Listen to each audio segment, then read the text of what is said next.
KBS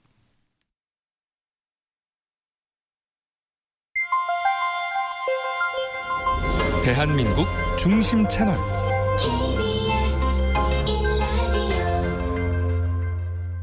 Listen, everyone.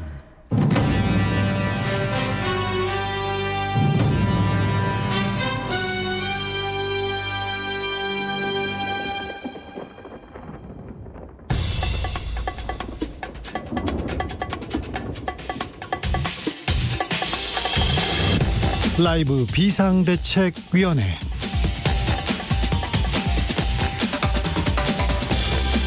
(2020년 4월 24일) 금요일입니다. 안녕하십니까. 저는 비대위원장 주진우입니다. 미래통합당이 김종인 비대위 체제로 새 출발합니다.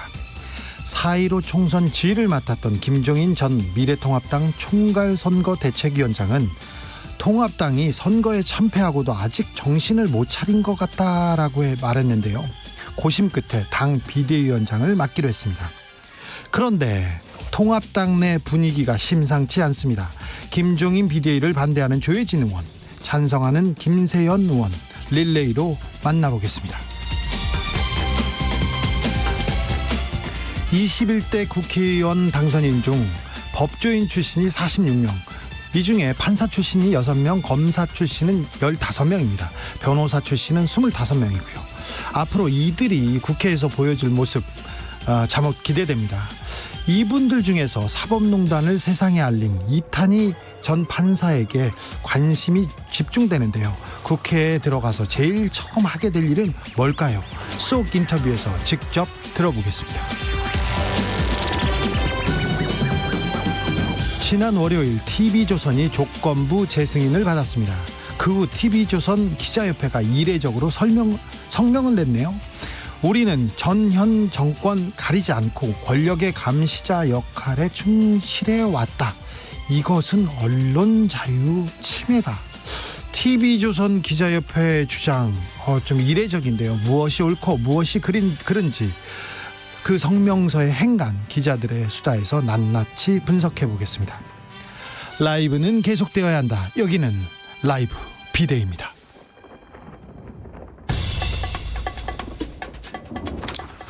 2020년 4월 24일 15시 39분경 경상북도 안동시 풍천면 인금리 589번지 일원에서 산불이 발생되어 고아리, 고상리, 상아리, 하아리 지역으로 확산되고 있습니다. 불씨가 집, 창고 등 시설물로 옮겨붙지 못하도록 집 주위에 물을 뿌려주시고 문과 창문을 닫고 폭발성과 인화성이 높은 가스통 등은 제거하시기 바랍니다. 주민 대피령이 발령되면 공무원의 안내에 따라 신속히 대피하시기 바라며 혹시 대피하지 않는 분이 있을 수 있으므로 옆집을 확인하고 위험 상황을 신속히 알리시기 바랍니다. 이상 산림청에서 알려드렸고요. 강풍 관련 보도도 있나 봅니다. 2020년 4월 24일 21시 안 보여요. 동해시 산간, 그리고 삼척시 산지, 그리고 정선군 산지, 강릉시 산지, 평창군 산지, 홍천군 산지, 속초시 산지, 인제군 산지, 고성군 산지, 강원 양양군 산지, 양구군 산지, 정선군 평지 지역에 강풍경보가 발효되었습니다. 강풍이 불 때는 다른 차와 안전거리를 유지하고 강한 돌풍에 차량이 차선 밖으로 밀릴 수 있으니 주의해야 됩니다. 행정안전부에서 알려드렸습니다. 재난주간방송 KBS여서 이런 소식 전합니다. 산불이 나는데 산불 취재 가보면요. 불구경하고 계시는 분들이 많습니다. 정신을 잃고 불구경을 하고 계세요. 그러면 안 되고요. 옆집에 다 대피했는지, 그리고 이웃마을은 잘 대피했는지 서로 소통하면서 이야기 나누고 정보를 공유해야 됩니다. 네, 조심하셔야 됩니다. 각별히. 오늘도 자중자애, 겸손하고 진정성 있게 여러분과 함께 하겠습니다. 바람은 부는데 날씨가 좋습니다. 하늘이 맑고요. 아주 예쁩니다. 근데 바람이 많이 붑니다. 매우 건조하고요. 이럴 때 불씨, 담배꽁초 이거 정말 위험합니다. 주말에 혹시 산에 가실 계획이 있으시면 산불 조심 특별히 유의하셔야 됩니다. 집에서 보내는 주말 계획은 세우셨나요? 사회적 거리두기가 이어지면서 집안에만 있기 답답하다. 그런 분들 많습니다. 그래도 조금만 더 함께 노력해야 됩니다. 주말에 보면 좋은 추억의 비디오, 만화, 소설 이런 거 추천해 주세요. 샵 9730 짧은 문자는 50원, 긴 문자는 100원입니다. 콩으로 보내시면 무료입니다. 유튜브에서 라이브 비데이 검색해서 영상으로도 보시기 바랍니다. 그럼 본격적으로 시작하겠습니다.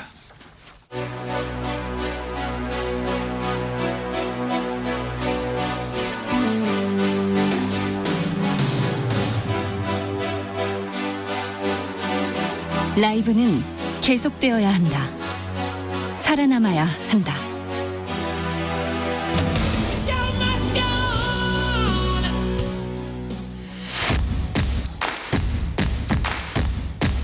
정치에서 피로에서의 딱 좋은 브리핑 뉴스 오영호.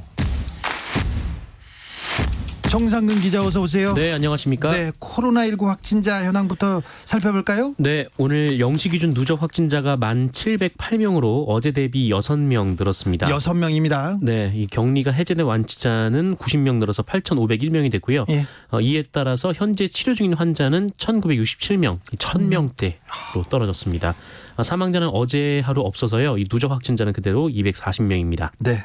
그리고 전 세계 확진자는 270만 명을 넘었고요. 이 사망자도 19만 명을 넘었습니다. 19만 명이요. 네, 이 미국이 87만 명에 육박을 하고 있고요. 근데 최근 일본이 또 급증을 하고 있습니다. 특히 일본에서는 어제 하루 29명이 사망해서 하루 최다 사망자를 기록을 했는데 확진자도 계속 4,500여 명씩 늘어나고 있고요. 예. 특히 의료기관 집단 감염이 이뤄지고 있어서 병상 부족에 시달리고 있는 상황입니다. 네.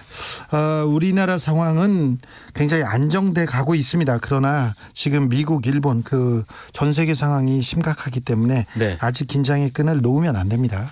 1727님이 안 보여요. 방송사고 아닌가요? 이렇게 했는데요. 이게 재난 방송이기 때문에 KBS만 하는 데이기 때문에 꼭 해야 됩니다. 그런데 안 보였어요. 이준호님 노안 주디 그게 아니라요.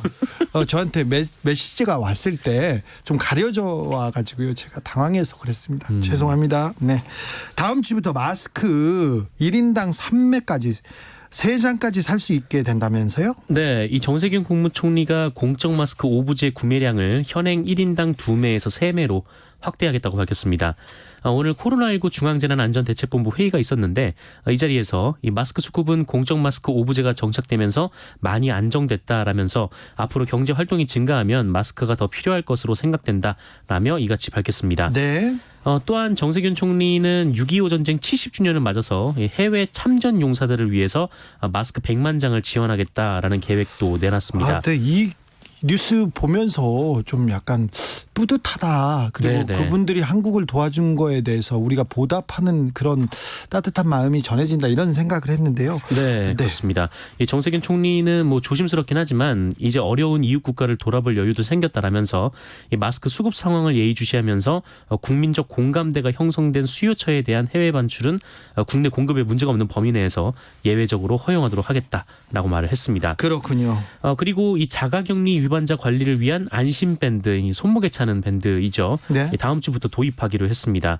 착용을 거부하는 위반자에 대해서는 별도 시설에 격리해서 관리의 효율성을 높이겠다라고 밝혔습니다. 그렇군요. 21대 총선 당선자 중에 23%가 종부세를 납부하고 있네요. 그러니까 엄청 부자라는 거네요. 네, 뭐 흔히 뭐 국회의원들을 뭐 국민의 대변자 이렇게 표현하곤 하는데 선거 때만 그렇죠. 네, 이 국민들 중에 이 종부세를 납부하는 사람의 비율이 1% 정도인데요. 국회의원은 무려 23%나 된다라고 합니다. 예. 뉴스타파의 분석 보도인데요. 21대 총선 당선자 300명 중에 지난 5년간 이 종부세를 납부한 경력이 있는 사람이 모두 70명이었다고 하고요. 총선 후보자 1,420명 중에서는 18.4%였는데 당선자 중에서는 23%, 대상자 비율이 더 높아졌습니다. 비례대표 당선자 역시 이 종부세 납부자 집단을 뭐 과잉 대표하는 거 아닌가 좀 이런 우려가 나오고 있는데 총 47명의 비례대표 당선자 가운데 지난 5년간 한 번이라도 이 종부세를 납부한 이력이 있는 당선자는 27.6%, 네, 13명에 달합니다. 네. 미래한국당의 9명, 더불어시민당의 3명, 열린민주당의 1명이었습니다. 비례대표의 취지가 국민의 다양성 반영인데 이 지역구 당선자보다 종부세 납부자 비율이 높았습니다. 네, 그렇죠. 전체적인 정당별로 보면은 미래통합당, 미래한국당이 합쳐서 42명, 이 더불어민주당, 더불어시민당이 24명, 무소속이 3명, 열린민주당이 1명 순이었습니다. 네, 아무튼 부자들이 많군요. 우리 네. 의원님들 중에. 오늘 검찰이 더불어민주당 황운하 당선인의 사무실을 압수수색했습니다. 황운하 당선인은 경찰 시절부터 검찰한테 눈에 가시로 이렇게 지목되던 그런 인물인데요. 네, 그렇습니다. 검찰이 오늘 오전 이 더불어민주당 소속의 황운하 국회의원 당선인 사무실에 대한 압수수색에 돌입했습니다. 이 대전지검은 대전 중구에 소재한 이 황운하 당선인 사무실에서 서류 그리고 컴퓨터 파일 등 자료를 확보했다라고 하는데 어떤 혐의인가요? 지금 논란이 됐던 그 울산시장 선거 관련 건은 아니고요. 네. 이 공직선거법 위반 관련 혐의 때문입니다. 네. 이 민주당 내에서 경선이 있었고요. 이 네. 경선 과정에서 황운하 당시 후보 캠프에서 이 당원 명부를 부당하게 취득해서 사용했다. 이런 의혹이 상대 후보 측에서 제기가 됐고 이 문제와 관련해서 고발이 들어왔다라고 합니다. 황운하 당선인 쪽에서 뭐라고 대답합니까? 네, 과잉 수사이자 검찰권 남용이다 이렇게 주장을 했습니다. 이 제기된 문제는 모든 경선 캠프에서 있을 수 있는 이 통상적인 수준의 경선 활동이다라면서 이 고발이 되면 뭐 수사는 할 수 있는데 압수수색은 필요 최소한의 원칙으로 이루어져야 함에도 불구하고 지금 진행되는 수사는 과잉 수사다라고 주장을 했습니다. 그러면서 뭐 형식적으로는 적법하지만 실질적으로는 검찰권 남용이다라면서 검찰권 남용에 따른 억울한 피해자가 생기지 않는 형사 사법제도를 마련하는 게 본인의 역할이라는 걸 다시 한번 확인할 수 있었다 이렇게 주장을 했습니다. 경찰총장 버닝썬 사건 관련해서 네네. 윤규근 총경이 구속됐거든요. 그런데 그렇습니다. 무죄 판결을 받았네요. 무죄가 나왔습니다. 이 버닝썬 사건 수사 과정에서 이 가수 승리 측과 그 유착한 혐의 등으로 기소된 윤규근 총경이 1심에서 무죄를 선고받았습니다. 네. 지난해 10월에 구속이 됐으니까 한 6개월 만에 석방이 됐습니다. 네. 윤규근 총경은 승리 등이 함께 있던 카카오톡 대화방에서 경찰총장 이렇게 불렸는데요. 네네. 검찰은 윤규근 총경이 승리 그리고 그의 사업 파트너인 그 유인석 전 유리홀딩스 대표가 2016년 서울 강남에 차린 주점 이 몽키 뮤지엄의 식품위생법 위반 신고가 들어오자 이 강남경찰서 경찰관들을 통해서 단속 내용을 확인한 뒤에 그 유인석 전 대표에게 알려줬다라면서 직권남용 권리행사 방해 혐의로 기소를 한 바가 있습니다. 또한 이 특수잉크 제조업체인 그 노건 C&I의 정모 전 대표가 이 고소당한 사건을 무마해준 대가로 수천만 원대 주식을 받은 알선수재 혐의 그리고 정모 전 대표가 건넨 미공개 정보를 이용해서 주식 거래를 했다는 자본시장법 위반 혐의 등도 받았고요. 그리고 네. 이 버닝썬 수사 과정에서 이 정모 전 대표에게 이 텔레그램 등 휴대전화 메시지를 삭제하도록 한 혐의, 그러니까 증거인멸 교사로도 기소가 됐습니다. 아니 근데 수천만 원대 주식을 받았고요. 그래 네네. 단속 내용을 미리 알려줬다. 그래서 구속된 건데 그러면 이 검찰의 그 기소 내용이 지금 잘못됐다는 건가요? 재판부는 피고인이 100% 결백하거나 공소 사실이 진실하지 않은 것은 아니다라고 부연을 했는데 그런데요. 그럼에도 불구하고 검찰의 증명이 부족하다라는 이유로 무죄를 선고를 했습니다. 돈은 받았는데 네. 주식을 받았죠. 수천만 원대 주식을 받았으나 알선의 대가인지는 증거가 충분치 않다라는 겁니다. 아 그래요? 네. 그리고 뭐 정모 전 대표에게 받은 정보, 그러니까 미공개 정보로 인해서 주식을 했다, 뭐 이런 혐의에 대해서는 이 미공개 정보라고 보기 어렵다 이렇게 얘기를 했습니다. 그래요? 검찰이 수사를 좀 부족하게 했다는 걸로 받아들이면 되겠네요. 네, 재판부의 판단은 그렇습니다. 네. 전남 담양에서 있었던 일입니다. 한 골프장에서 골프를 치는 분이 있었는데요. 네. 골프를 치다가 총에 맞았어요. 총에. 갑자기 푹 쓰러졌습니다. 한국에서요. 네. 무슨 일이죠? 좀 어떻게 이런 일이 있을 수 있나 싶은데 육군이 어제 오후 4시 40분경 전남 담양군 소재의 골프장에서 한 여성이 머리 부위에 부상을 입었는데 이 치료 과정에서 탄두가 발견됐다. 네. 라고 발표를 했습니다. 네. 이 머리에 총을 맞았다는 건데요. 근데 네. 다행히도 그 응급 치료를 받은 여성은 생명에 지장이 없고요. 거동도 가능한 것으로 알려졌습니다. 당시 골프장 인근에서는 이 군부대가 개인화기 사격 훈련을 하고 있었는데 이 군 사격장과 골프장이 한 1.7km 떨어져 있었다라고 하더라고요. 그래서 탄도에 맞았더라도 이게 살상 범위를 벗어났기 때문에 비교적 가벼운 부상에 그친 것으로 보입니다. 아니 근데 그러면 총을 멀리에서 맞으면 괜찮은 건가요? 그러니까 뭐 살상 범인은 아니라는 건데, 근데 이게 있을 수가 있는 일인가 싶은 거죠. 아니 이게 그 설명이 되지 않잖아요. 그러니까 1.7km 멀리에서 맞았기 때문에 총을 멀리에서 맞았기 때문에 괜찮다. 이건 좀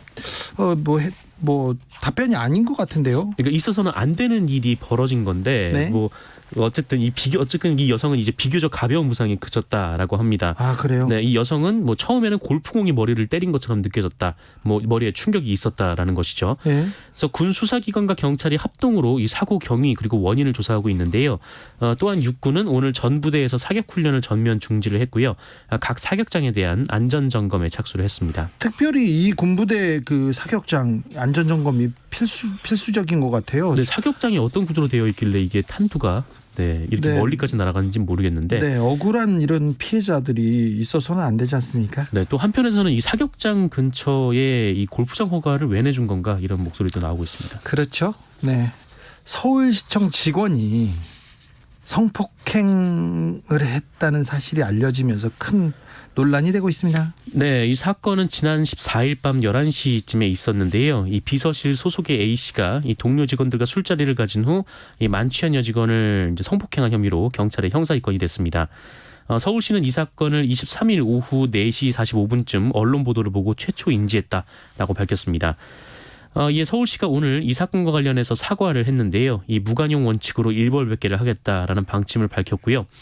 특히 이 코로나19로 이 사회적 거리두기를 하고 있는 와중에 이 공직사회에서 회식을 했다라는 자체만으로도 비판을 받고 있는데. 그러게요. 이게 좀 저는 좀 질타받아야 될 사항인 것 같아요. 먼저서. 네, 이에 대해서 서울시도 엄중한 시기에 있을 수 없는 일이 발생을 했다라면서 책임을 통감하며 사과의 말씀을 드린다라고 말을 했습니다. 네. 또 무엇보다 그 공직자들이 솔선수범해야 할 이 사회적 거리두기 기간에 이런 일이 발생한 점에 매우 뼈아프게 생각하고 있다라고 말을 하면서요. 이 경찰의 수사 개시 통보가 접수돼서 해당 직원을 즉시 직위 해제했다라고 밝혔습니다. 예. 그런데 이 서울시가 가해자에 대한 최초 조치를 이 직위 해제가 아니라 이 타부서 발령으로 했던 것으로 알려졌습니다. 처음에는요? 네, 이게 좀 문제가 있는 대응이다라는 지적이 나왔는데 이에 서울시는 가해자에 대해서 무엇보다 신속한 조치가 이루어지지 못한 점에 대해서도 죄송하다라고 사과를 했습니다. 타부서로 옮겼다가 바로 지금 직위 해제한 거죠? 네, 그렇습니다. 김정은 위원장이 원산에서 걷고 있는 모습을 포착했다. 이런 내용의 보도가 나오고 있습니다. 네, 이 동아일보 보도인데요. 이 건강 이상설이 제기된 북한 김정은 국무위원장이 이 코로나19 때문에 원산으로 거처를 옮겼다. 이런 정보를 미국 당국이 파악했다라고 보도를 했습니다. 지금까지 미국 당국에서는 계속 김정은 위원장이 건강 이상설을 좀 부추기는 증폭시키는 보도가 많았는데요. 네네. 근데 이번에는 뭐 김정은 위원장의 보좌진 중 한 명이 코로나19에 감염이 됐고 이에 김정은 위원장이 자가격리에 들어갔다라는 건데요. 미국 행정부 관계자는 이 김정은 위원장이 지난주부터 원산에 체류를 하고 있고 15일에서 20일 사이에 이 부축을 받거나 휠체어 등을 이용하지 않고 걷는 모습이 포착됐다라고 밝혔다고 합니다. 그러면 이 건강 이상설이 제기되기 이전에 이 모습을 포착을 했다라는 건데 계속해서 왜 미국이 입장을 밝히지 않았는지 좀 그 부분도 좀 의아한 상황입니다. 아니 근데 지금 이 보도는 동아일보 보도인가요? 네, 동아일보 보도입니다. 북한 관련된 보도는 지금 누구는 아프다, 중병이다, 뭐 심장 수술을 받았다, 또 뭐 다른 병이다 이렇게 나왔고 어디는 뭐 사망설도 나왔다 이렇게 얘기 나왔는데 북한 관련된 보도는 지금 신속한 게 중요한 게 아니라 정확한 게 중요한데 너무 많이 쏟아져 나와서 네네. 조금 신뢰도를 의심할 수밖에 없습니다. 국민 입장에서는. 네. 그런데 우리 정부 청와대 입장은 뭡니까? 청와대는 계속해서 같은 입장을 유지를 하고 있는데요. 어제도 이 정의용 국가안보실장 주재로 국가안전보장회의를 열었는데 현재 북한 내부에 특이 동향이 없음을 확인했다라는 게 일관된 청와대의 메시지입니다. 북한 내부에 특이 동향이 없습니다. 그러니까 김정은 위원장 관련된 건강 이상설은 지금 아직 확인되지 않았고 신빙성이 없다는 얘기입니다. 그러니까 조금 지금 언론에 나오는 김정은 그 위원장 관련된 건강 기사는 조금 그냥 좀 접어두고 판단하셔야 됩니다. 천천히 판단하셔도 됩니다. 네. 이거 빨리빨리 오늘 1시간 만에 이거 확인할 내용은 아닌 것 같으니까 그냥 두고 좀 보시죠. 조금 있다가 어떻게 진행되는지 그때 저희가 알려드릴게요. 그러니까 너무 한 기사를 보고 어떻게 하나 걱정하고 또 다른 기사를 보고 또 걱정하고 그러지 않으셔도 됩니다. 네, 그렇습니다. 여기까지 들을까요? 뉴스 오영호 정상근 기자 함께했습니다. 감사합니다. 고맙습니다. 블루드리머님이 이런 의견 주셨어요. 부자가 되면 국회의원 되기가 쉬운 건가요? 국회의원 되면 부자가 되기 쉬운가요? 진심 궁금. 둘 다예요. 부자가 되면 국회의원 되는 게 쉽고요. 국회의원 돼가지고 거의 다 부자가 되거든요. 네, 그러니 뭐 좀 씁쓸한가요? 국민의 대표라고 하는데 왜 돈을 버나요? 막 이런 생각도 있는데 우리나라는 국회의원들한테 특권과 특혜가 너무 많아서요. 이런 상황이 되고 있습니다. 사회적 거리두기 지키면서 집에서 보면 좋은 영화, 책 이런 거 추천해달라고 하는데 우리 청취자분들의 좋은 영화 답지하고 있습니다. 1935번이 보내셨습니다. 조성봉 감독의 다큐멘터리 영화 레드 헌터 추천합니다. 4월을 맞아서 4.3 항쟁을 다룬 의미 깊은 영상입니다. 재미도 있고 유익도 합니다. 아, 그래요? 몰랐네요. 저도 챙겨보겠습니다. 레드 헌터였습니다. 1727님이 코로나와 꽃샘추위에는 웃음 가득한 코미디 영화가 최고죠. 그렇죠. 추억의 총알탄 사나이 못 말리는 람보 시리즈 추천합니다. 1727님 나이 거의 나왔습니다. 총알탄 사나이는 지금 20년 넘게 된 것 같은데요. 네, 지금 아이들이나 젊은 친구들이 이거 보고 좋아할까요? 네, 좋아할 수 있습니다. 못 말리는 람보. 람보 실베스타 스탈론 나온 람보 시리즈 못지 않습니다. 그러니까 못 말리죠. 권익경님 아기 공룡 둘리 아이와 함께 감상하세요. 80년대 서울의 모습도 볼 수 있어요. 아기 공룡 둘리가 요새 뽀로로인가요? 뽀로로입니다. 뽀로로, 예, 펭수인가요? 이길 수 있을지 모르겠는데 예전에는 둘리가 뭐 최고였어요. 둘리, 네, 마이콜도 나옵니다. 네. 카르마 극복님 최고의 명장. 아놀드 슈왈츠제네거 주연 프레데터 1 강력 추천합니다. 액션이 짱임. 카르마 극복님 슈왈츠제네거 좋아하는 것까지는 아닌데 최고의 명작까지는 아니다. 이건 좀 명작으로 할게요. 네. 5550님입니다. 우리나라 글을 지킨 영화 말모이를 추천합니다. 아이들과 함께 보면 좋습니다. 코로나 시대에 가족 영화, 가족들끼리 모여서 얘기하면서 그리고 생각도 전하면서 이렇게 영화 보면 좋겠습니다. 말모이 가족 영화로 추천합니다. 박희영님. 마스크 하니까 옛날 짐 캐리 명작 마스크가 생각나나요. 노란 양복 초록 얼굴 영화 마스크 강추. 짐 캐리 뭐 최고죠. 짐 캐리 영화 이 코로나 시대 이렇게 계속 찾아보면 이것도 좋은 시간 보내기용 아닐까 생각도 해봅니다. 좋은 생각인 것 같습니다. 2961님 뽀로로도 잘못 읽으시면 어떻게 해요? 노안 맞네. 난 노안이 아니라 제가 뽀로로인지 뾰로로인지 잘 몰랐어요. 정말이에요.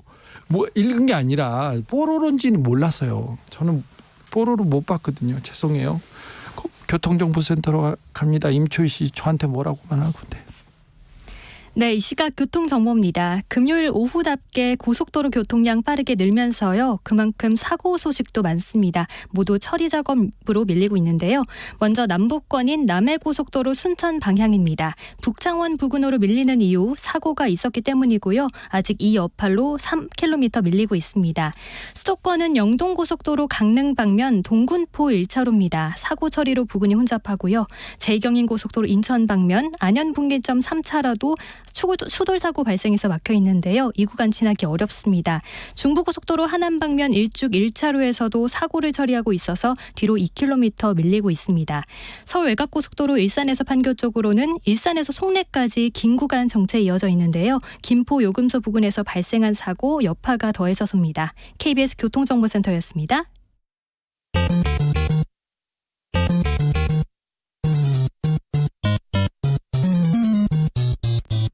KBS 1라디오 라이브 비상대책위원회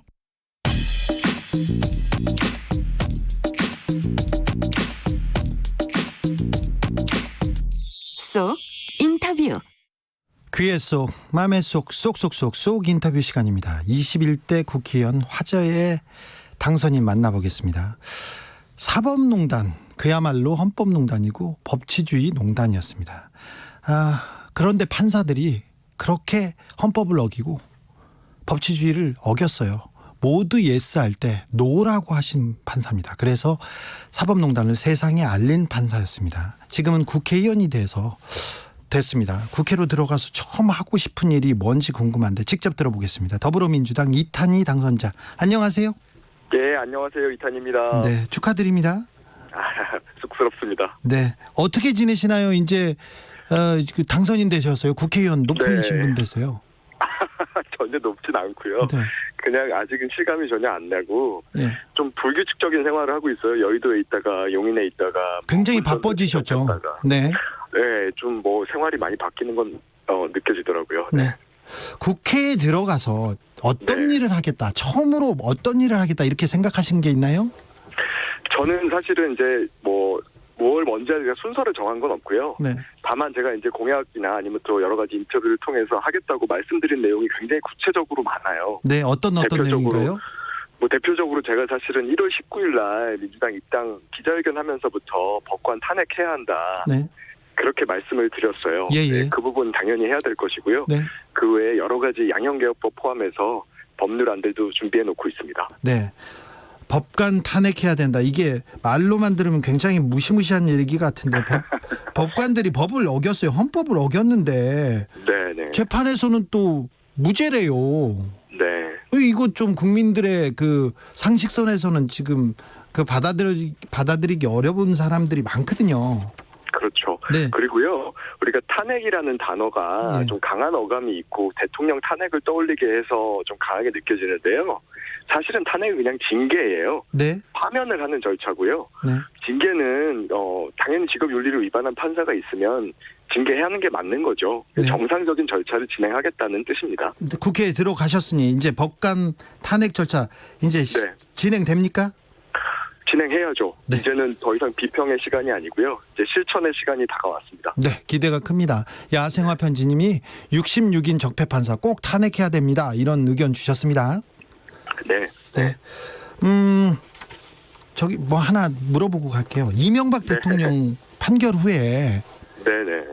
계속 보석으로 나오셨잖아요. 지금 병원 네. 가셨는데 네네. 이 판결은 어떻게 보세요? 제가 아직 구체적인 사건에 대한 논평은 자제를 하고 있는데요. 네. 우리나라의 기본적으로 형사 절차가 네. 돈이 많은 사람, 지위가 높은 사람에 대해서 굉장히 유리하게 작용하고 있다. 이런 불신이 높잖아요. 예, 있습니다. 그게 굉장히 불투명해서 그렇거든요. 예. 그 보석 심리 자체를 어떤 기준에서 어떻게 하는지 국민들이 알 수가 없는 불투명하면서 초래되는 게 많아서요. 예. 근본적으로 투명하게 만들어서 그런 불신을 없애는 데 앞장서겠습니다. 이 부분도 조금 밝혀주실 건가요? 국회에 들어가시면? 예, 그럼요. 그런가요? 네. 정준영 부장판사에 대해서도 얘기하시고 그러실 건가요? 국회에 들어가시면?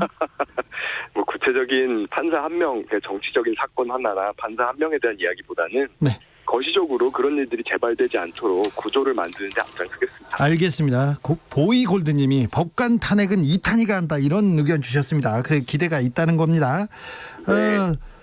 이탄희 3법 추진하겠다고 말씀했는데 이탄희 3법이라는 얘기는 많이 들었어요. 그런데 구체적인 네. 내용이 뭔가요?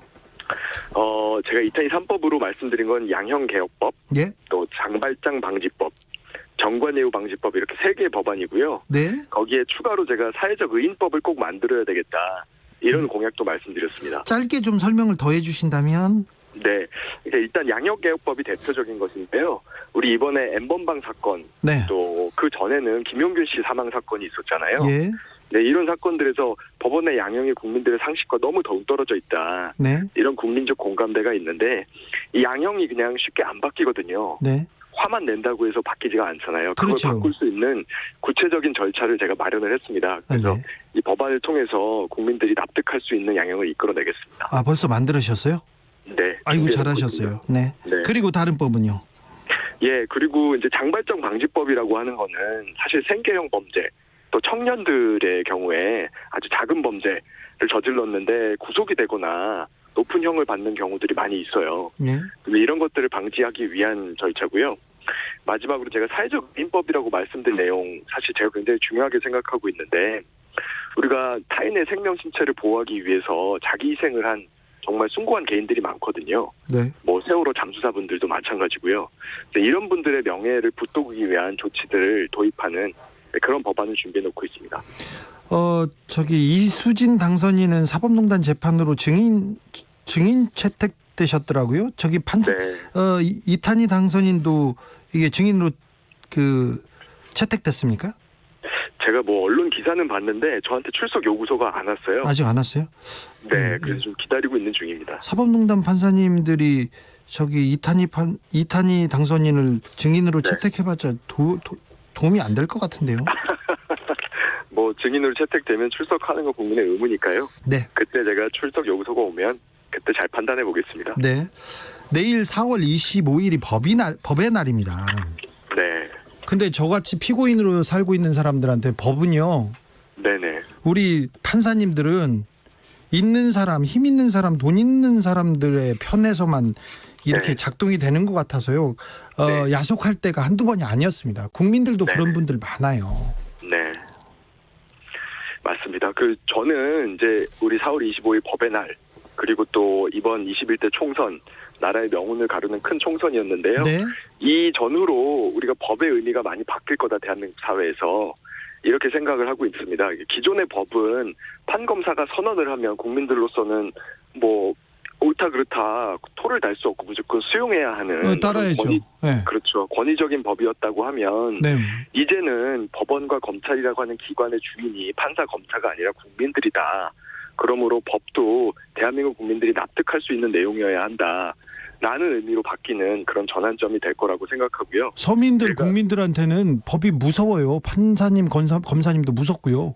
맞습니다. 그래서 그렇게 전환시킬 수 있도록 저도 구심점 역할을 하겠습니다. 네. 전현희 님이 이런 질문 주셨어요. 작년에 다른 방송 인터뷰 보다가 네. 에어컨도 오래돼서 작동 안 되는 곳에서 일하신다고 하셔서 마음 아팠습니다. 이게 무슨 말이죠? 무슨 내용이죠? 제가 공익변호사 활동 한 1년 정도 했어요. 그때? 하지 않고. 네네. 근데 거기가 좀 환경이 열악했다라는 말씀이셨던 것 같아요. 예. 선거 운동하실 때도 좀 열악하고 힘드셨죠? 뭐 아무래도 제가 익숙치 않은 일이니까 네. 처음엔 낯설었는데요. 네, 마지막 한 일주일 정도는 뭔가 저 자신을 다 드러냈다, 더 후회가 없다 이런 생각이 들 정도로 마음껏 했습니다. 네, 그래요? 네. 힘들다. 괜히 내가 정치인으로 나섰다 이런 생각을 할 때는 없었습니까? 저요? 네. 저는 근데 사실 지나간 거 잘 생각 안 하는 편이었고요. 일단은 저지른 이상은 책임을 지자. 그래요? 계속 그런 생각했어요. 네. 그래도 후회하거나 원망하거나 그런 건 없습니까? 원래 그런 건 안 합니까? 제가 이제 몇 번 사표도 내보고 예. 직업이 계속 바뀌는 험난한 삶을 살고 있잖아요. 최근에 그렇죠. 최근에 요동치고 있습니다. 이탄희의 인생이. 한 3년째, 이제 4번째 직업인데요. 3년 네. 동안. 네. 제가 이 시간을 겪으면서 느낀 점을 한마디로 말씀드리면. 네. 한 번 뭔가 선택을 할 때는 그냥 팔 하나 잘라주고 눈 하나 파주고 그냥 지나가는 것이지. 네. 조금이라도 뒤돌아볼 필요는 없다. 그렇게 하는 망설이는 순간부터 더 꼬인다. 네. 앞만 보고 간다. 그런 점을 느꼈습니다. 알겠습니다. 그래서 지금도 그렇게 하고 있습니다. 당선인께서는 법사위 지망하십니까? 상임위에서? 지금 상임위 경쟁 이런 얘기들이 나와서 말은 아끼고 있고요. 예. 근데 제가 어떤 확률로 갈지는 많은 분들이 예측하고 계신 것 같아요. 예. 주로 사법농단 관련돼서 사법개혁을 당부하는 분들이 많을 텐데 네네. 사법개혁과 더불어 검찰개혁에 대한 열망도 큽니다. 그래서 네네. 3716님도 이런 질문하셨어요. 법률가를 포기하고 조직의 해결사로 전락한 검사 문화를 바꾸는데 힘써주시길 바랍니다. 이런 의견 주셨는데 검찰개혁에 대해서는 어떤 입장이신지요? 저는 사실 제가 법무검찰개혁위원회에 아주 중심적으로 활동하셨죠. 네. 오랫동안 활동을 하고 거기를 통해서 검찰개혁의 청사진을 이미 구체적으로 제시를 한 바 있고요. 예. 저는 법원, 검찰뿐만이 아니라 제가 이번 선거 과정을 통해서 느낀 점은 대한민국 국민들께서 저를 통해서 좀 말씀하고자 하는 부분이 있는 것 같아요. 근데 그것이 새로운 공직사회, 본분에 충실한 공직자, 네. 조직 논리에 노란하지 않고 국민들에 대한 봉사자. 그것은 이제 국회의원도 마찬가지고 판사, 검사 다 마찬가지인 거거든요. 그 새로운 공직사회를 만들어가는데 제가 조금 더 가지고 있는 능력이 있다고 하면 구체적인 제도를 설계하고 지금까지 11년 넘게 판사로서 생활하면서 내부의 사정을 잘 알고 있다는 점이거든요. 네. 법원, 검찰뿐만이 아니라 국회도 이번에 경험을 하면서 잘 알게 될 테니까요. 네. 모든 분야에 있어서 새로운 공직사회를 만들어 나가는데 구심점 역할을 하겠습니다. 아, 네, 뭐 일단 든든합니다. 집행유예 있는 자 재벌들이나 뭐 힘 있는 사람들은 집행유예를 너무 많이 받는 것 같아요. 최근에도요. 성폭행을 한 사람도 성폭행을 했는데 의대생이라는 이유로 네. 집행유예. 네. 그다음에 나이가 어리면 어리다고 집행유예, 나이가 많으면 많다고 집행유예, 돈이 많은 사람은 많으니까 집행유예. 그런데 집행유예에 대한 약간 합리적인 기준이요. 기준이 좀 있어야 될 것 같습니다. 그래서 제가 이제 말씀드렸던 양형개혁법 얘기를 조금 더 드리자면요. 네. 절차를 이렇게 바꾸자는 내용이에요. 판사는 유무죄 선언하는 데 집중을 하고 예. 판사가 일단 유죄라고 선언하고 나면 그 다음에 형량 정하는 절차는 따로 떼어서 전문가들이나 과학자들도 참여하고 범죄 피해자들도 또 유가족들도 의견을 낼 수 있는 그런 구조를 만들자는 거거든요. 아, 네. 미국도 사실은 그런 유사한 구조를 가지고 있고요. 네, 그쪽으로 가고 있죠. 네, 근데 우리나라 같은 경우에는 판사가 유죄 무죄 선고를 하면서 형량도 같이 선고를 해버려요. 예. 예, 그러다 보니까 굉장히 형량 정하는 절차가 불투명하고 그리고 판사님의 성향에 따라서 양형 기준이 춤추기도 하지 않습니까? 그런 비판도 분명히 있고요. 네. 그리고 기존에 해왔던 관습을 답습하는 경우도 많고요. 예. 그래서 제가 제시하는 양형개혁법을 통해서 집행유예 부분도 같이 해결할 수 있으리라 이렇게 기대합니다. 3164님 바로 질문 들어왔습니다. 황제노역법 좀 없애주세요. 일반적으로 부모님께서 돈이 없어서 벌금을 내야 하면 자식이 내서라도 감옥에 안 보내는 게 진심. 황제노역 아닌 것 같아요. 막 이 황제노역에 대한 불만은 많습니다. 그렇죠. 네. 이것도 좀 신경 써주십시오. 잘 알겠습니다. 네. 네. 3217님이 주기자의 사법팔극이 필요 없는 세상을 만들어주세요. 혹시 사법팔극이라고 그런 책 보셨습니까? 네, 들어는 봤습니다. 미처 읽어보지 못했는데 죄송합니다. 베스트셀러 2등까지 올라갔었습니다. 네. 네. 3217님 이탄희 당선인 화이팅. 이런 분들은 많습니다. 이탄희 전 판사 이탄희 당선자한테 기대가 굉장히 큰 거는 어디에서든 느낄 수 있습니다. 그러니까 조금 더 책임감을 가져주시고요. 마지막으로 네. 국회에 입성하면 네. 어떻게 활동하실 건지 정치인 이탄희는 어떻게 하겠다 이런 마지막 포부 말씀 부탁드릴게요. 네, 저는 사실은 제가 가지고 있는 생각이 굉장히 뚜렷한 편이에요. 네. 그리고 그런 부분들에 대해서 숨김없이 기회가 될 때마다 말씀을 드렸고요. 그 뚜렷한 생각을 구체화하기 위한 법안들도 준비가 돼 있습니다. 저는 이제 저한테 남은 찌로한 덕목은 사람들과 같이 협업을 하면서 국회의원이 어차피 혼자서 무언가 결과를 만들어낼 수는 없잖아요. 다른 우리 동료 의원들과 협업을 해서 실제로 그 법안을 통과시키는 거라고 생각하거든요. 네. 그래서 다른 의원들과 끊임없이 소통을 하면서 제 본분에 충실하게 그래서 각 법안을 결국은 국민들께 성과로서 보여드릴 수 있는 그런 모습을 보여드리겠습니다. 네. 혼자서 판결하고 네. 판단하다가 국회에 가면 상대가 있고요. 그래서 잘 안 될 때도 있을 거예요. 네. 그런데 지치지 마시고 지금 품었던 포부대로 생각대로 초심대로 꼭 하고자 하는 바 이뤘으면 합니다. 여기까지 듣겠습니다. 네, 고맙습니다. 열심히 하겠습니다. 지금까지 더불어민주당 이탄희 당선자였습니다. 감사합니다.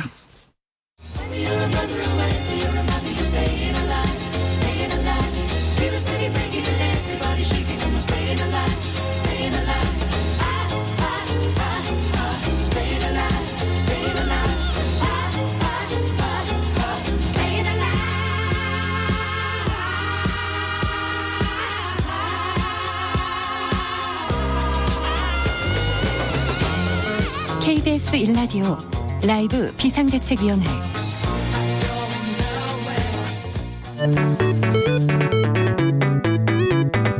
앞에서 보고 뒤에서 보고 옆에서 보고 뉴스의 다른 면을 살펴봅니다. 정주식의 뉴스 이면. 온라인 미디어 직설의 정주식 편집장 어서 오세요. 안녕하세요. 네, 잘 지내셨어요? 잘 지내고 있습니다. 어떻게 지내셨어요? 어제 부산 가는 기차를 딱 탔는데 네. 오거돈 시장님 관련 뉴스를 봤어요. 기차에서 깜짝 놀랐습니다. 네. 기차에 사람은 좀 있던가요? 그 예전보다 확실히 코로나 이전보다는 좀 적은 것 같더라고요. 아, 그런가요? 예. 그래서 부산 가서 뭐 하셨습니까? 부산 가서 원래 다른 이유로 갔는데 오거돈 시장은 못 만나셨고. 예, 그 시장님은 작년에 뵀었는데 네. 이번엔 못 뵈고 관련된 좀 소식을 좀 전해 듣고 왔어요. 그렇습니까? 오늘 준비한 얘기가 오거돈 부산시장 얘기인가요? 그렇습니다. 어제 오거돈 시장이 직원 성추행으로 사퇴하면서 네. 그 내년 4월 7일에 보궐선거가 치러지게 됐는데요. 네. 오 시장의 사퇴와 함께 13명의 정무라인이 일괄 사표를 제출했고요. 보궐선거 전까지 변성환 행정부시장의 대행 체제로 시정이 운영되게 됩니다. 변성환 부시장은 공무원이시죠? 그렇죠. 네. 예. 그리고 나머지 이제 오 시장과 들어온 정무라인이 다 사표를 내고 원래 사표 내고 나가야 됩니까? 원래 나가야 됩니다. 근데 이게 시장에 문제가 있을 때 그렇습니다. 이 정무 임기가 정해져 있는 분들은 안 나가도 되는데 네. 이분들은 나가야 되고 새로 뽑지 않아요. 아, 그래요? 예. 그러면 행정 공백이 불가피하겠는데요? 그렇습니다. 그래서 오늘은 차기 부산시장 보궐선거 구도를 살펴보겠는데요. 이게 충격적인 사건이 전해진 직후라 벌써 선거 이야기를 하는 게 좀 이른감이 있긴 한데 그래도 그렇죠. 뭐 정치는 또 계속 돼야 하니까요. 예. 먼저 여권에서는 그 김영춘 전 해수부 장관이 가장 유력한 후보로 거론되고 있습니다. 네. 그 전에 오거돈 시장이 나오기 전에도 김영춘 전 장관은 유력 후보로 거론됐었죠. 맞아요. 네. 그 선거 때도요. 그렇습니다. 이번 총선에서 서병수 전 시장에게 패해 낙선을 했는데요. 김영춘 전 장관의 낙선은 사실 여권에서 예상하지 못했던 결과였어요. 네. 부산 선대위원장을 맡아서 지역에서 당의 간판으로 활동을 해왔고 여론조사에서도 계속 앞서고 있었거든요. 그래서 본인도 이번 선거 결과에 대해서 내가 내상이 크다 이렇게 측근들에게 밝힌 뒤에 짧은 휴가를 떠나셨다고 합니다. 네. 그래서 김 전 장관은 부산에서 민주당에서 유일한 3선 중진 의원이고 문재인 정부 초대 해수부 장관을 지냈는데 부산이 동북아 해양 수도를 슬로건으로 하는 도시여서 이 장관 이력이 굉장히 유리한 스펙이 될 거다 이렇게 봤었는데 오거돈 시장 역시 해수부 장관 출신이거든요. 그래서 이게 여전히 유리한 스펙이 될지는 모르겠습니다. 2018년 지방선거 당시에 그 부산 시민사회 인사들이 김영춘 장관을 찾아가서 출마를 간곡히 권유를 했었다고 해요. 네. 그 이유가 오거돈 시장이 그 정치 이력이나 이분의 어떤 정치적 성향으로 볼 때 개혁 시장이 되기는 좀 어렵다 이렇게 판단을 했던 건데요. 당시에는 본인이 고사하면서 오거돈 시장이 결국 민주당 후보로 출마하게 됐었죠. 네, 제가 그 당시에 김영춘 전 장관을 국수집에서 만난 적이 있었는데 네. 본인은 한사코 총선에 가겠다 얘기를 하시더라고요. 맞아요. 그래서 부산을 이끌고 부산 선거를 좀 진두지휘하겠다 이런 말씀을 그때부터 하셨어요. 맞습니다. 네. 여권에서는 김영춘 전 장관이 출마를 결심할 경우에 사실 마땅한 경쟁 상대가 없을 거다 이렇게 보고 있고요. 여권 안에서는요. 네. 그리고 민주당에서는 이번에 그 박재호, 최인호, 전재수 3명의 당선자를 냈는데 이분들은 임기 1년 만에 지역구를 버리고 시장 선거에 출마하기가 좀 부담스럽기도 하고 쉽지 않을 거예요. 그 의석이 굉장히 의미 있는 의석이어서 그렇죠. 이 의석을 버리기가 어려울 겁니다. 맞습니다. 낙선자 중에서는 부산 연제에서 석패한 김혜영 전 의원도 거론이 되고 있는데 중량감이 좀 떨어진다는 평을 받고 있고요. 김석준 부산시 교육감도 그 여권 후보군으로 거론되고 있습니다. 뭐 조국 전 장관도 거론되고는 맞아요. 있으나 가능성은 별로 높지는 않죠. 야당에서는 상대적으로 후보군이 좀 많습니다. 현재 통합당에서 가장 유력한 후보는 김세연 전 의원인데요. 부산 금정에서 3선을 지내고 그 통합당의 대표적인 개혁파로 분류가 되고 있는데 이분은 지난해 총선에서 불출마 선언을 했을 때부터 부산시장 출마설이 나왔죠. 예, 이미 나와 있고요. 그래서 큰 그림을 그린다는 그런 해석도 많았습니다. 맞습니다. 서병수 전 시장도 유력한 부산시장 후보군이었는데 이번에 부산 진갑에서 전략공천을 받아서 당선이 됐어요. 근데 이 과정에서 좀 잡음이 있었고 이분 역시 1년 만에 지역구를 버리고 출마하기는 좀 어려울 거다 이렇게 보고 있고 총선에 불출마했던 인사 중에는 3선 이진복 의원 그리고 해수부 장관을 지낸 유기준 의원 그리고 4선의 김정은 의원 등이 점쳐지고 있고 일찌감치 불출마를 선언했던 6선의 김무성 의원의 움직임도 주목할 만합니다. 일단 뭐 야권에는 후보가 많네요. 그렇습니다. 네. 마지막 변수가 좀 있을까요? 이 선거에? 민주당의 후보 공천 여부입니다. 후보를 안 낼 수도 있다는 건데요. 민주당 당원에는 당 소속 선출직 공직자가 중대한 잘못으로 직위를 상실할 경우에 해당 선거구에 후보자를 추천하지 않는다라고 돼 있어요. 아니 근데 오세훈 전 시장 서울시장 생각해 보면 후보를 안 내기는 쉽지 않습니다. 맞습니다. 여당에서. 예. 예. 그리고 20대 대통령 선거가 1년도 안 남았다는 점도 변수가 될 것 같은데요. 그래서 굉장히 중요한 모멘텀이 될 거예요. 맞습니다. 지방선거와 시차가 1년도 나지 않거든요. 네. 그래서 이제 부산에서 여야 대권 주자로 꼽히고 있는 김영춘 전 장관 그리고 김무성 전 의원 등이 시장 선거에 나갈 거냐 대선에 나갈 거냐를 두고 고심을 할 것으로 보입니다. 네. 아무튼 중요한 선거가 될 것 같습니다. 내년 부산시장 선거는 벌써 정치권을 뜨겁게 달아오르게 하고 있습니다. 여기까지 듣겠습니다. 온라인 미디어 직설의 정주식 편집장 함께했습니다. 감사합니다. 감사합니다.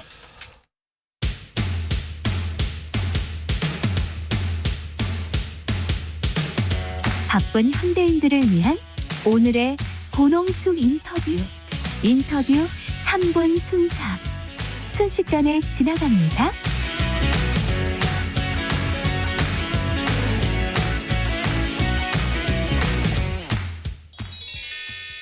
오늘의 3분 순삭 인터뷰. 불필요한 신체 접촉이 있었다고 시인하며 전격 사퇴한 오거돈 부산시장. 여전히 가해자 중심의 기자회견문이라는 비판을 받고 있는데요. 우리 사회에 만연해 있던 일이지만 더 이상 피해자들은 참지 않는다.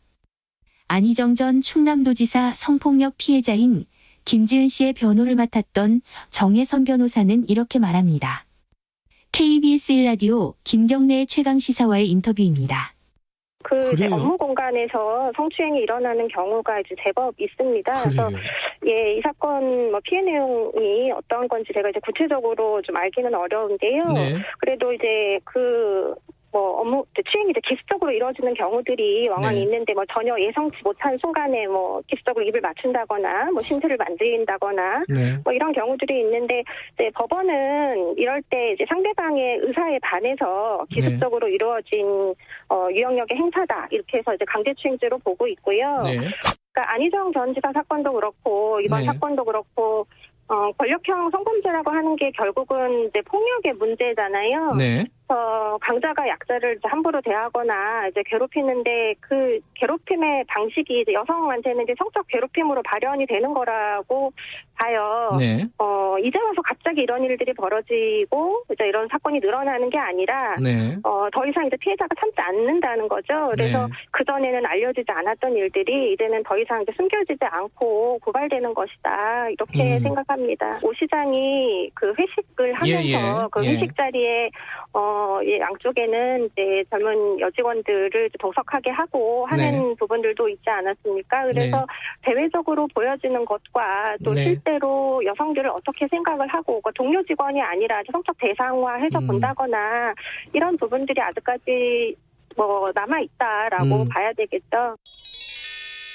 더불어민주당은 오거돈 부산시장의 성추행 사태에 대국민 사과를 하며 제명 방침을 밝혔습니다.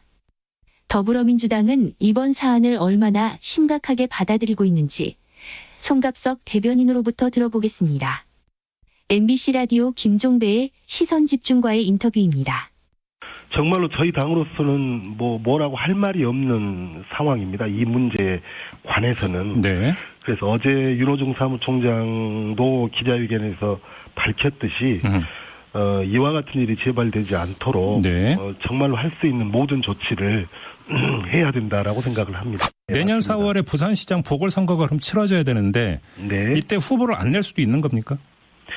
저희가 지금 저희 입장에서 내년에 부산시장 선거를 어떻게 할 것인가 도저히 이 문제에 대해서는 그런 생각까지 전혀 미치지는 못하고 있고요. 어쨌든 우선 죄송스러운 마음이고 부산 시민들에게 이러한 시정 공백까지 초래한 것에 대해서 죄송스러운 마음이고요. 그냥 당헌 당규상으로 본다면 이것이 이러한 성비위 사건까지 확대가 가능한가 가능하지 않는가 이렇게 해석의 여지는 있지만 지금 이런 해석의 여지에 매달릴 처지는 못 된다고 보고요. 아니 이것도 중대한 그다음에 잘못에 포함이 된다고 봐야 되는 거 아닐까요? 저희 당의 귀책 사유로 인해서 발생한 일이기 때문에 예. 정치적으로 또 이것을 저희 당이 또 어떤 식으로 책임져야 되는 건지까지 네. 저는 폭넓게 생각해야 된다라고 봅니다. 알겠습니다. 인터뷰 3분 순삭에 이어 오늘의 퀴즈 드립니다. 부산경찰청은 오거돈 전 부산시장에 대한 성폭력 사건 4사에 착수하기로 했습니다. 이는 지난 2013년 성범죄 사건에 대한 이것죄 조항이 폐지되면서 고소 없이도 경찰이 수사에 착수할 수 있게 된 때문인데요. 범죄 피해자의 고소가 있어야만 공소를 제기할 수 있는 범죄를 뜻하는 이것은 무엇일까요? 1번 친고죄, 2번 석고대죄. 정답 보내시는 방법은 문자로 샵9730, 짧은 문자 50원, 긴 문자 100원. 콩으로 보내시면 무료입니다. 민은정님이 이런 의견 주셨어요. 제발 특히 공직자들 사회적 개념 좀 키우시길 바랍니다. 말도 안 되는 저런 짓 좀 그만합시다. 여야를 떠나서 모두가요. 네, 100번 옳은 말씀입니다. 아휴, 사회적 개념 좀 키우시길. 정대현님은 주디 노안에 좋은, 노안하고 상관이 없는데요. 아무튼 노안에 좋은 8가지 음식이랍니다. 여러분 1번은 토마토, 2번은 블루베리, 3번은 시금치, 4번 당근, 5번 계란 노른자, 6번 결명자차, 7번 낙지, 8번 물이니까 많이 드시고 노안 치료하세요. 노안 치료 안 돼요. 저는 6시에 2부에서 다시 뵙겠습니다. 노안 주진우였습니다.